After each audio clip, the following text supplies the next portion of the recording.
വിശുദ്ധ ലൂക്കാ എഴുതിയ സുവിശേഷം അധ്യായം 8 വാക്യങ്ങൾ 26 മുതൽ 39 വരെ പിശാചുബാധിതനെ സുഖപ്പെടുത്തുന്നു. അതിനുശേഷം അവർ ഗലീലയ്ക്കെതിരെയുള്ള ഗരസേനരുടെ നാട്ടിലെത്തിച്ചേർന്നു. അവൻ കരക്കിറങ്ങിയപ്പോൾ പിശാചുബാധയുള്ള ഒരുവൻ ആ പട്ടണത്തിൽ നിന്ന് അവനെ സമീപിച്ചു. വളരെ കാലമായി അവൻ വസ്ത്രം ധരിക്കാറില്ലായിരുന്നു. വീട്ടിലല്ല, ശവക്കല്ലറകളിലാണ് അവൻ കഴിഞ്ഞുകൂടിയിരുന്നത്.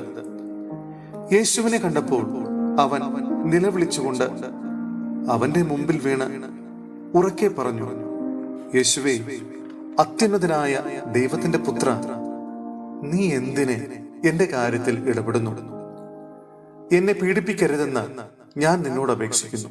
എന്തെന്നാൽ അവനിൽ നിന്ന് പുറത്തു പോകാൻ അശുദ്ധാത്മാവിനോട് യേശു കൽപ്പിച്ചു. പലപ്പോഴും അശുദ്ധാത്മാവ് അവനെ പിടികൂടിയിരുന്നു.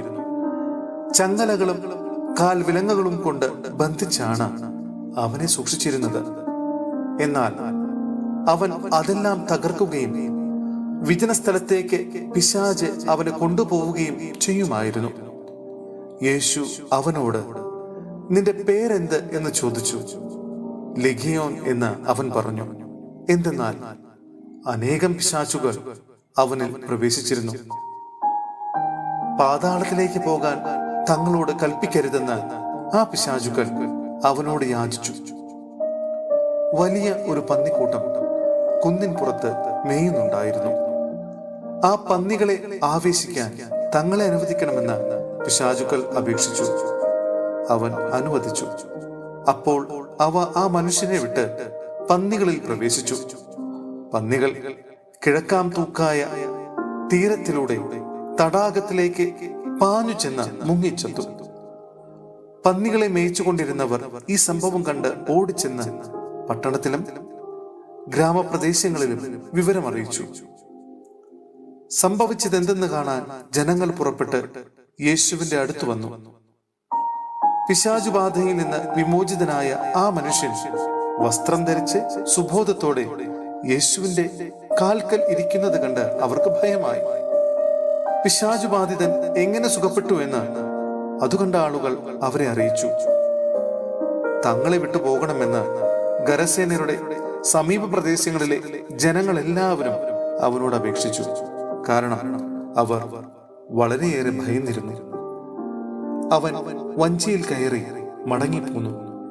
പിശാചുബാധയൊഴിഞ്ഞ ആ മനുഷ്യൻ അവന്റെ കൂടെ ഇരിക്കാൻ അനുവാദം ചോദിച്ചു. എന്നാൽ അവനെ തിരിച്ചയച്ചുകൊണ്ട് യേശു പറഞ്ഞു, നീ വീട്ടിലേക്ക് തിരിച്ചുപോയി ദൈവം നിനക്ക് ചെയ്തതെന്തെന്ന് അറിയിക്കുക. അവൻ പോയി യേശു തനിക്ക് വേണ്ടി ചെയ്ത കാര്യങ്ങൾ പട്ടണം മുഴുവൻ പ്രസിദ്ധമാക്കി. സഹോദരരെ, വിശുദ്ധ യോഹന്നാന് ലഭിച്ച വെളിപാടിന്റെ പുസ്തകത്തിൽ നിന്നുള്ള വായന അധ്യായം 12 വാക്യങ്ങൾ 7 മുതൽ 12 വരെ. സ്ത്രീയും ഉഗ്രസർപ്പവും. അനന്തരം സ്വർഗത്തിൽ ഒരു യുദ്ധമുണ്ടായി. മിഖായേലും അവന്റെ ദൂതന്മാരും സർപ്പത്തോട് പോരാടി. സർപ്പവും അവന്റെ ദൂതന്മാരും എതിർത്ത് യുദ്ധം ചെയ്തു. എന്നാൽ അവർ പരാജിതരായി. അതോടെ സ്വർഗത്തിൽ അവർക്കിടമില്ലാതായി. ആ വലിയ സർപ്പം സർവലോകത്തെയും വഞ്ചിക്കുന്ന സാത്താൻ എന്നും പിശാചെന്നും വിളിക്കപ്പെടുന്ന ആ പുരാതന സർപ്പം ഭൂമിയിലേക്ക് വലിച്ചെറിയപ്പെട്ടു. അവനോടുകൂടി അവന്റെ ദൂതന്മാരും. സ്വർഗത്തിൽ ഒരു വലിയ സ്വരം വിളിച്ചു പറയുന്നത് ഞാൻ കേട്ടു, ഇപ്പോൾ നമ്മുടെ ദൈവത്തിന്റെ രക്ഷയും ശക്തിയും രാജ്യവും അവിടുത്തെ അഭിഷക്തന്റെ അധികാരവും ആഗതമായിരിക്കുന്നു. എന്തെന്നാൽ നമ്മുടെ സഹോദരരെ ദുഷിക്കുകയും രാപ്പകൽ ദൈവസമക്ഷം അവരെ വഴി പറയുകയും ചെയ്തിരുന്നവൻ വലിച്ചെറിയപ്പെട്ടു.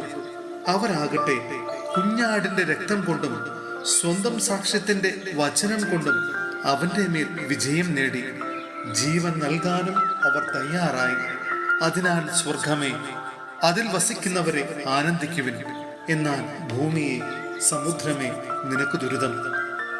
ചുരുങ്ങിയ സമയമേ അവശേഷിക്കുന്നുള്ളൂ എന്നറിഞ്ഞ് അരിശം കൊണ്ട് പിശാച് നിങ്ങളുടെ അടുത്തേക്ക് ഇറങ്ങിയിട്ടുണ്ട്.